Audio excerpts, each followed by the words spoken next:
इतने डरते क्यों हैं कि बच्चे सन्यासी बन जाएंगे?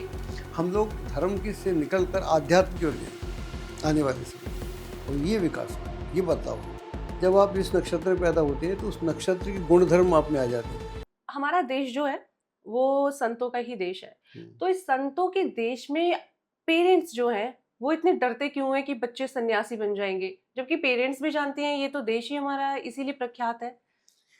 एक्चुअली होता क्या है कि आपकी बात बिल्कुल दुरुस्त है।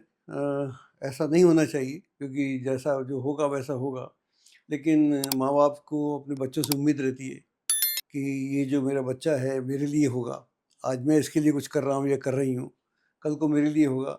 लेकिन जो विद्वान हैं खलील जिब्रान बोलते थे, उनकी किताब भी है प्रॉफिट, उसमें उनका कहना है, उन लोगों ने पूछा कि भाई बच्चों के बारे में बात बताओ, हमको बच्चों के साथ व्यवहार कैसा करना चाहिए। Then he said, children come from you but they don't belong to you. बच्चे हमसे आते हैं, हमको बिलोंग नहीं करते, और हम क्या समझते हैं हमको बिलोंग करते हैं, इसलिए हमारा संकट है। और मेरी माँ भी उस तरह सोचती थी, तो आई थिंक दैट वे। तो ऐसे तो धीरे धीरे हमारे देश से संत ही खत्म होते चले जाएंगे। नहीं नहीं नहीं नहीं, ऐसा कभी ना होगा ना हुआ है। क्योंकि ये देश अगर संतों का है और सत्य पे टिका हुआ है, तो वो जो उसका इतने युद्ध हुए हमारे यहाँ, 2000 साल से युद्ध भी हुए, हर तरह से गुलाम रहे। लेकिन जो हमारी जो एकता, मतलब विभिन्नता में जो एकता है, वो ख़त्म नहीं होती, क्योंकि यहाँ पर जो हमारा कल्चर है वो मैन टू मैन है। हम्म। गाँवों में मैन टू मैन है। गाँव की बात करें तो गाँव का आदमी वो आज वो बातें समझता है, शहर का नहीं समझता, शहर का भले भूल जाए। तो उसकी जो जड़ों में है, तो जड़ों में जब कोई बात चली जाती है तो आई थिंक इसका पतन नहीं होगा, बल्कि आगे आप बात करेंगे तो बताऊंगा इसका विकास होगा, बल्कि लेकिन इसका अलग रूप से विकास होगा। हम लोग धर्म की से निकल कर आध्यात्म की ओर जाएंगे आने वाले समय में, और ये विकास होगा, ये बदलाव होगा। अगर आप सन्यासी बन जाते हम्म। तो आप इस वक्त कहाँ होते और किसकी शरण में होते? एक एज्यूम करके बताइए मुझे। एक्चुअली मैं वैसे तो पेंट कोट पहने हुई हूँ। मैं अंदर से सन्यासी टाइप ही हूँ। अंदर से मुझे ना तो अपने इस पद से कोई लेना देना है, ना ही कोई उपलब्धियाँ हैं, इतना नाम है, उससे ऐसा कुछ नहीं है। अंदर से तो मैं वैसे ही हूँ। लेकिन ज्योतिष को मैंने अलग तरह से लिया है, और मैं ज्योतिष में आध्यात्म ही ढूंढ रहा हूँ। और अभी हम बहुत जल्दी मैंने एक विधि खोजी भी है, जिसका नाम है नक्षत्र मेडिटेशन, नक्षत्र ध्यान। इसकी वो मेरी किताबें भी हैं, टाइम्स ऑफ इंडिया ने पब्लिश की, हम भी पब्लिश कर रहे हैं, और इस विधि को हम विदेश में लेके जा रहे हैं। तो एक्चुअली मैं कर तो वही रहा हूँ, मतलब मैं ध्यान की ही बात कर रहा हूँ।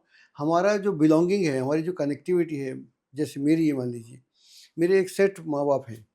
मैं अपने बारे में बात करूँ तो मेरे सेट माँ बाप हैं, उनके अपने माँ बाप हैं, उनके अपने माँ बाप हैं। तो ऐसे मैं किसी जाति, कुल और किसी प्रांत से बिलोंग करता हूँ, भारत का तो हूँ। तो मेरी जो बिलोंगिंग बड़ी छोटी सी है, और जो उनकी आदतें अच्छी बुरी वो मेरे साथ हैं। मेरे मान लीजिए किसी बात को लेकर, किसी परिवार को लेके मेरे परिवार में झगड़ा था, तो वो झगड़ा मेरे पास भी आ जाता है। किसी से उनका प्रेम था तो प्रेम भी मेरे साथ आ जाता है। किसी कनेक्ट होते हैं तो मैं कनेक्ट हो जाता हूँ। तो मेरे को जो मेरे को हो रहा है आप सबको हो रहा है, ऐसा नहीं मेरे को ही हो रहा है। तो वो हमारी बिलोंगिंग बड़ी छोटी है। जो हम कह रहे हैं कि हम जब पैदा होते हैं तो वो एक नक्षत्र से पैदा होते हैं, और नक्षत्र का मतलब ये होता है जो क्षय ना हो, जिसका क्षय ना हो। और हमने नक्षत्र का एक और मतलब निकाला है, नक्ष धंत्रा, एक ऐसा मेथड, अगर उस मेथड में शक्ति लगा दी जाए तो ध्यान हो जाता है। तो जब आप जिस नक्षत्र में पैदा होते हैं, उस नक्षत्र के आपके अंदर 70% गुण होते हैं, जिस कारण से हर आदमी इस दुनिया में कुछ ना कुछ करता है, और 30% उसमें अवगुण होते हैं, या अवगुण हो सकते हैं। झूठ बोलना, फरेब करना, धोखा देना, काम, सेक्स, ऑल दैट। तो वो जो 70% है उसे कैसे रिस्टोर किया जाए, और फिर जो बाकी कमियां हैं उसे कैसे दूर की जाए। और जो हमारा जब हम अपने नक्षत्र से आकाश में कनेक्ट होते हैं, तो फिर हम पूरे यूनिवर्स से कनेक्ट होते हैं। तो जब हम वेदों में बोलते हैं यत पिंडे तत् ब्रह्मांडे, तब हमको मालूम पड़ता है कि मेरी बिलोंगिंग, जो मैं छोटा आदमी हूँ, एक छोटे सी जाति का, छोटे से परिवार का, छोटे से माँ बाप का, अब मैं यहाँ का ना होकर यूनिवर्स का आदमी हूँ। तो मैं कर तो वही रहा हूँ, मैं बस पैंट शर्ट पहन के कर रहा हूँ, कर तो मैं वही रहा हूँ। हाँ, आपने जो अभी बात कही, नक्षत्र की बात कही और उससे पहले न्यूमरोलॉजी की बात कही। जी न्यूमरोलॉजी में मुझे थोड़ा-सा इंटरेस्ट है जी। क्योंकि मुझे लगता है कि नंबर से कैसे किसी की किस्मत बदल सकती है, कैसे चीज़ें व्यक्ति पर डिपेंड कर सकती है। पर आपने जो नक्षत्र का टॉपिक छेड़ा, नक्षत्र का टॉपिक भी बहुत गहरा है। और नक्षत्र जैसे अभी आपने बात रखी, तो थोड़ा-सा ना व्यूअर्स को मैं एक देहाती भाषा में बोलूँ, तो नक्षत्र में जैसे कि हमारे घर में से कोई शादी के लिए गया, तो शादी में कोई महिला है, वो महिला के जो सास है, तो वो सबसे पहले अगर बहू में ढूँढेगी तो वो कहा जाता है कि कौन है नक्षत्र की है लड़की। I know, I know. तो किस नक्षत्र की है, क्या टेढ़ा स्वभाव है, क्या सीधा स्वभाव है। तो ये इस तरह का पहले नक्षत्र देखा जाता है। मतलब अब थोड़ा-सा लगेगा कि हाँ, नक्षत्र देखते हैं, लोग करेक्ट करेंगे। तो अब नक्षत्र जो है क्या वाक़ई में लोगों के जीवन पे इफ़ेक्ट डालते हैं, और क्यों सिर्फ़ शादी के समय पे लड़की के ही नक्षत्र देखे जाते हैं? देखिए, नक्षत्र जो है, नक्षत्र का मतलब ये जो होता है इसके 6 ना हो, और हम जिन नक्षत्रों का अध्ययन करते हैं वो 27 नक्षत्र हैं। उनको हम आगे चलकर फिर एक नक्षत्र को 4 भागों में बाँटते हैं, तो 108 हो जाता है। तो इस नक्षत्रों का पूरा विज्ञान है। जैसे इसका विज्ञान क्या है कि जो चंद्रमा है, चंद्रमा की सूर्य से दूरी जो है 108 गुना है, हुँ। और पृथ्वी की जो चंद्रमा से है 108 गुना है, और नक्षत्र जो है 108 गुना है। तो इस पूरा इसलिए हमारे मंत्र जितने होते हैं, जितनी मालाएँ होती हैं, उसमें 108 मणके होते हैं। ओके। हमारे जितने भी श्लोक होते हैं, हुँ, ऋचाएँ होती हैं, हुँ, उसमें भी इस सब का ध्यान रखा जाता है, मात्राओं का। हुँ। तो इसलिए जब आप इस नक्षत्र में पैदा होते हैं, तो उस नक्षत्र के गुणधर्म आप में आ जाते हैं। नक्षत्र एक पैसिव एनर्जी का हाइटेंड फील्ड है। चंद्रमा जैसे नक्षत्र, ऐसा समझ लें कि किसी युद्ध के मैदान में माइंस बिछा रखी है, माइंस बिछा रखी है, वहाँ से कोई वो जाएगा, ट्रक जाएगा या कोई कुछ भी जाएगा, तो एकदम विस्फोट हो जाएगा। यहाँ पर उस नक्षत्र में गुणे जैसे ही चंद्रमा वहाँ से गुजरता है, जब आप पैदा होते हैं, तो वो उसको, उस डिग्री को हम नोट कर लेते हैं। उसमें हम नक्षत्र का चरण वगैरह सारा हमको पंडित जी कोई भी गाँव के भी बता देते हैं। तो उस चरण से मालूम, वहीं से आपका नाम का अक्षर तय होता है, आपकी राशि तय होती है। उसके बाद में आपकी दशा महादशा तय होती है, और जो षोडश कर्म होते हैं, 16 कर्म होते हैं, इसमें मुंडन वगैरह ये सब, अक्षर, और आपका जनेऊ संस्थान, जितने भी संस्कार हैं, उस सब में कम से कम 13 उसके अंदर आते हैं। तो नक्षत्रों का वैसे ही बड़ा महत्वपूर्ण है, और शादी के लिए नक्षत्रों का बड़ा हाँ, योगदान होता है, जैसे देखा आपने जाता बोला। है। तो नक्षत्रों को मिलाकर ही शादी की जाती है। तो यहाँ तक तो नक्षत्रों का काम था, लेकिन नक्षत्रों से ध्यान नहीं किया जाता। तो ध्यान की हमारी नई विधि है। उसको हमने 2012 में ये किताब लिखी थी, जिसको टाइम्स ऑफ इंडिया ने छापा था, और डॉक्टर मुरली मनोहर जोशी जी ने उसका उद्घाटन किया था। और अब हम इसको अमेरिका में बहुत जल्दी अप्रैल में लेके जा रहे हैं, नक्षत्र मेडिटेशन। तो वहाँ के लोग इन चीज़ों पे गौर करते हैं? बहुत यकीन करते हैं। हमारे रिट्रीट में सारे बुक हैं, जितने अच्छा। भी हैं वहाँ हम रिट्रीट करेंगे, वो सारे बुक हैं, और वो लोग हमारा बड़ा बेसब्री से इंतज़ार भी कर रहे मतलब हैं। ऐसा नहीं है कि सिर्फ़ इंडिया में ही नहीं, इन नहीं, ऐसा चीज़ों पे कुछ नहीं। बिलीव किया और जाता है। हमारा जो पर्पज़ है, आपने पूछा मेरा पर्पज़ जो है, हम नक्षत्र से यही बात करें कि आपका पर्पज़ क्या है, आपका उद्देश्य क्या है? क्योंकि आदमी को जब उद्देश्य मालूम पड़ जाता है, तो फिर वो उस दिशा में लग जाता है। अगर आपको उद्देश्य मालूम है तो आपको दिक्कत, जैसे मान लीजिए तेंदुलकर है, उसे उद्देश्य मालूम था, हुँ। उसे किसी को बताने की ज़रूरत नहीं है। बहुत सारे लोग हैं, उनको मालूम नहीं, मैं आईएएस हो जाऊँ, या बिज़नेस कर लूँ, या नेवी में चले जाऊँ, या मैं फ्लाइट लेफ्टिनेंट हो जाऊँ, आर्मी में जाऊँ, तो उसके 50 ऑप्शन हैं। तो नक्षत्र मेडिटेशन से पहले, सबसे पहले आपका ध्यान हम जो बताते हैं कि आपका पर्पज़ क्या है, उद्देश्य क्या है, क्यों आए आप इस दुनिया में, करना क्या चाहते हो, आपके भीतर से क्या आवाज़ आ रही है, और जब मालूम पड़ जाए, फिर आदमी संकल्पवान हो जाता है, उसका संकल्प स्थापित हो जाता है। तो संकल्पवान होता है, फिर वो डिसिप्लिन हो जाएगा। अगर आप कोई भी संकल्प लेंगे कि मैं अगर सुबह उठूँगा, या मैं ये करूँगा, योग करूँगा, या फलाना करूँगा, जिम जाऊँगा, फिर आप उसको फॉलो करते हैं। मैं क्या डाइट लूँगा, क्या डाइट नहीं लूँगा, तो पूरा एक सिस्टम है। एक बार जब आदमी का रिज़ॉल्व हो जाए, या उसका संकल्प हो जाए, तो फिर वो उसके नियम ऑटोमेटिकली निर्धारित होते हैं, और फिर ये नक्षत्र मेडिटेशन लगातार करता है आदमी।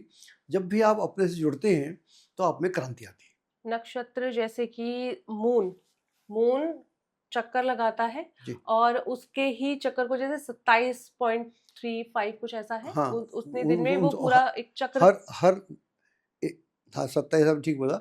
एक चंद्रमा जो है 1 महीने में चक्कर लगाता है, हुँ, मोर और लेस, और हर दिन वो एक नक्षत्र में रहता है। एक नक्षत्र लगभग 1 दिन के लिए रहता है। हुँ। एक राशि में सवा 2 नक्षत्र होते हैं, और जब भी किसी बच्चे का जन्म एक पर्टिकुलर नक्षत्र में होता है, तो न चंद्रमा के पास, नक्षत्रों के पास, nakshatras are the custodian of our karmas, good और बैड। जो हमने जितने कर्म किए, उस हिसाब से हमको नक्षत्र मिलता है। इसलिए अभी कोई मेरे को बोल रहा था, मेरे को गुस्सा आ जाता है हर बात पे। उसका भाई है, उसको तो नहीं आता। वो भी ट्विन्स थे इत्तेफाक से, दोनों ट्विन्स है, उसमें थोड़ा नक्षत्र की डिग्री में फ़र्क आ गया। ट्विन्स हो गए, 15 मिनट का फ़र्क था। एक को गुस्सा आता है, बोले दूसरा शांत है, तो उसकी डिग्री से इतना अंतर आ जाता है। हाँ, ये कैसे संभव होता है कि एक ही टाइम पे 2 ट्विन्स पैदा हो रहे हैं पर उनका स्वभाव अलग है? जो आत्माएँ हैं, हुँ, दोनों अलग-अलग आत्माएँ हैं। हुँ, आत्मा तो एक नहीं है, हुँ, उनके शरीर एक हो सकते हैं, चेहरा एक हुँ, हो सकता है, हुँ, समय तो एक है ही, हुँ, कुंडली भी एक हो सकती है, लेकिन आत्मा अलग है और दोनों के कर्म अलग हैं। बहुत सारे कर्म जॉइंट हैं क्योंकि वो एक ही माता-पिता से पैदा हो रहे हैं, एक ही स्थान में पैदा हो रहे हैं। ये चीज़ें कॉमन हैं, लेकिन जो उनकी प्रारब्ध है सबका, दोनों का प्रारब्ध अलग-अलग है। उस प्रारब्ध को अलग से भुगते हैं, ऐसा भी। आप नक्षत्र 27 नक्षत्र के बारे में एक-एक वर्ड में कुछ डिफाइन कर देंगे? एंड मैं डिफाइन ये कर सकता हूँ कि हर नक्षत्र जो है अपने आप में पूर्ण है, कोई किससे कम नहीं है, कोई किससे ज़्यादा नहीं है और हर नक्षत्र आपको एक मौका देता है कि आप इस जन्म में कुछ भी हो सकते हैं। आप साधु भी हो सकते हैं और आप आइंस्टाइन भी हो सकते हैं। दोनों में से कुछ भी हो सकते हैं। आपको चुनाव करना है, उस चुनाव करके अपने संकल्प के साथ उसके साथ जीना है, क्योंकि बिना संकल्प के जीवन में एक दिशा निर्धारित नहीं होती। दिशा निर्धारित करने के लिए एक उद्देश्य आदमी का क्लियर होना चाहिए और जब उद्देश्य क्लियर हो जाता है फिर आदमी को नींद भी नहीं आती। फिर उसको अपने मज़े की नहीं सूझती, उसको लगता है कि ये काम मैं करूँ उसके बाद ही मैं इसके आगे आगे कुछ करूँगा। नक्षत्र में जैसे दोबारा से मैं उसी क्वेश्चन पे आती हूँ कि जैसे शादी में बहू का तो नक्षत्र देखते हैं, तो क्या सास का भी नक्षत्र देख के बहू पता कर सकती है कि अभी सास कुछ किस स्वभाव मैं की कहीं है? कल परसों की बोल रहा था, तो वहाँ वो यही यही बात कर रहे थे कि सास का भी दिखना चाहिए। लेकिन अगर दोनों का मिल जाता है, नक्षत्र हुँ। मिल जाते हैं, तो फिर बहुत सारी चिंताएँ करने की ज़रूरत नहीं होती। वो एक दूसरे को सँभाल देती हैं। हाँ, मगर मतलब हम मैं इसको जैसे अभी मैंने तो ऐसे ही बोल दिया, हुँ। बट वाक़ई में मतलब एक प्रथा बनी आई है कि 2 लड़का-लड़कियों की कुंडली देख ली, उनके बारे में जान लिया। मगर अगर जैसे पूरे परिवार के ही बारे में देख लिया जाए, तो तो थोड़ा ईज़ी नहीं हो जाएगा लोगों को कुंडली में फिर वो क्या होता करने है, में? जब हम नक्षत्र तो एक एस्पेक्ट हुआ, वैसे पूरी कुंडली देखते हैं हुँ, और कुंडली में हमको ये मालूम पड़ता है कि इसकी सास का घर कौन-सा है, हुँ, ससुर का घर कौन-सा है या बाकी बाकी लोगों का घर कौन-सा है, मालूम पड़ जाता है। फिर इसका ये लड़की का व्यवहार कैसा रहेगा, हुँ, लड़की इस घर में कैसे चलाएगी, वो कैसे चलाएगी, फिर उसको किस तरह की दिक्कतें आएँगी ये मालूम पड़ जाती है, ऐसी बात नहीं है। और उनको वो कैसे हैंडल कर लेगी। लेकिन कई जगह क्या होता है यहाँ फिर वो प्रारब्ध आ जाता है कि कुछ लोगों का लेन-देन भी होता है आपस में, तो फिर आप उसी जगह पहुँच जाते हो, जहाँ आपको नहीं पहुँचना होता।